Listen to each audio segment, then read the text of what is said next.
responsible chief medical observer, Vathek pressed all 4 of his optical sensors against the surgical bay's viewing portal, his breathing apparatus clicking in rapid distress patterns.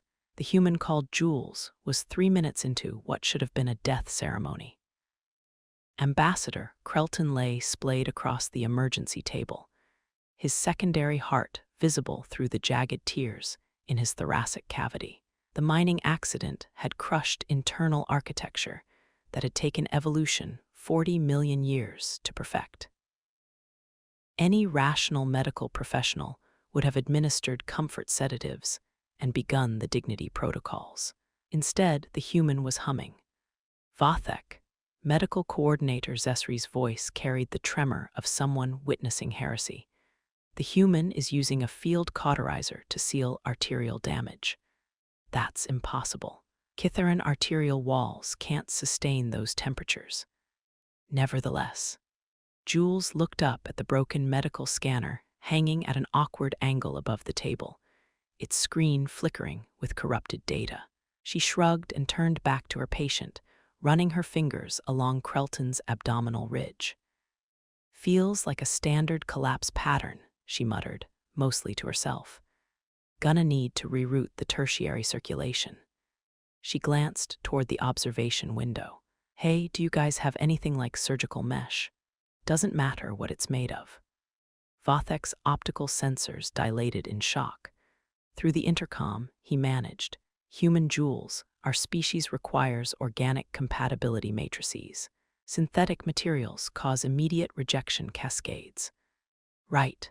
Jules nodded absently, already reaching for a roll of sterilization cloth. "This should work." Medical coordinator Zesri made a sound that had no translation in any known language. She was watching Jules tear the cloth into precise strips, then begin weaving them into something that looked suspiciously like a support structure. "She's fabricating vascular reinforcement," Zesri whispered, "from cleaning supplies." Jules had one hand inside Krelton's thoracic cavity, feeling around with the casual confidence of someone checking fluid levels in a ground vehicle. With her other hand, she was feeding her improvised mesh into places that Kytharan medical training specifically declared unfit for foreign materials. "The rejection cascade should have started already," Vathek stated, more to convince himself than to inform his colleague. "It should have, yes." Instead, they watched the biomonitors begin to stabilize. Krelton's remaining functional heart was beating in a rhythm that suggested not just survival, but recovery. Jules straightened up, surveying her work. "Okay, so the main problem was circulation backup. See, when your tertiary heart stops pumping, all that fluid has nowhere to go, right? So I just redirected it through the secondary network using." She gestured at her cloth-end cauterizer construction, basically a bypass system. Vathek felt his worldview developing stress fractures. "Human Jules, you have constructed a cardiovascular bypass using non-biological materials inside a Kytharan body. This should result in immediate organ failure." Jules checked the monitors again, then peered at her handiwork. "Maybe Kytharan biology is more adaptive than you think. I mean, look," she pointed to the displays showing arterial pressure. "His system's not just tolerating the mesh, it's integrating with it, growing new capillary connections." The implications hit Vathek like a cargo hauler to the optical cortex. The human hadn't just prevented death. She had somehow triggered regenerative processes that didn't exist in Kytharan physiology.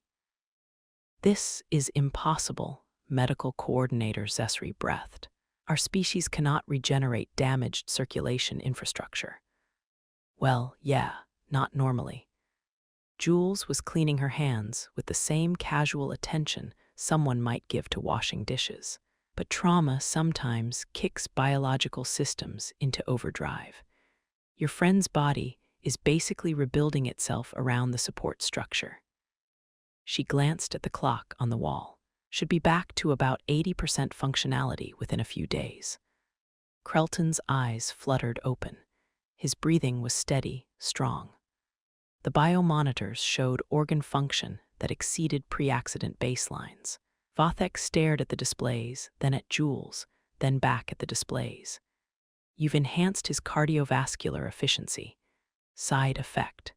Jules pulled off her surgical gloves. Sometimes the repair process improves on the original design. Bodies are weird that way. Medical coordinator Zesri was taking notes with the frantic intensity of someone documenting a religious experience. Human Jules, your medical training, how many years of study did this procedure require? Oh, this. Jules gestured dismissively at the surgical bay. Field medic course covers most of it. The improvisation part is just, making do with what you have. She paused, considering. Though I guess growing up on a farm helps. You learn to fix things with whatever's lying around. The silence in the observation chamber stretched until Vathek's breathing apparatus began making concerned noises. Finally, Zesri asked, "You learned trauma surgery from agricultural maintenance." Some overlap, yeah.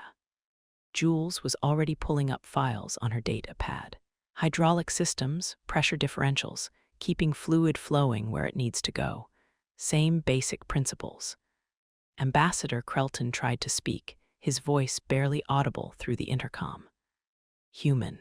Why? Jules looked up from her data pad with genuine surprise. Why what? Why did you attempt the impossible? Jules tilted her head, genuinely confused by the question. Because you needed help, she shrugged again, the same motion she'd made when dismissing the broken scanner.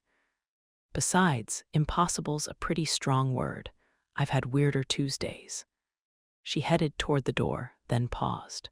Oh, hey, when he's feeling better, ask him if he wants to grab coffee sometime. I'm curious if that cardiovascular upgrade affects caffeine tolerance. The door slid shut behind her, leaving two Kytharan medical professionals staring at their patient, who was quite possibly in better health than he'd been before his accident. Vathek slowly turned to medical coordinator Zesri. We need to completely revise our understanding of both human medicine and Kytharan biology. Yes, Zesri agreed, still scribbling notes. Also, I believe we need to establish formal diplomatic relations with whatever institution trained that human. A farm. Then, we need diplomatic relations with human farmers.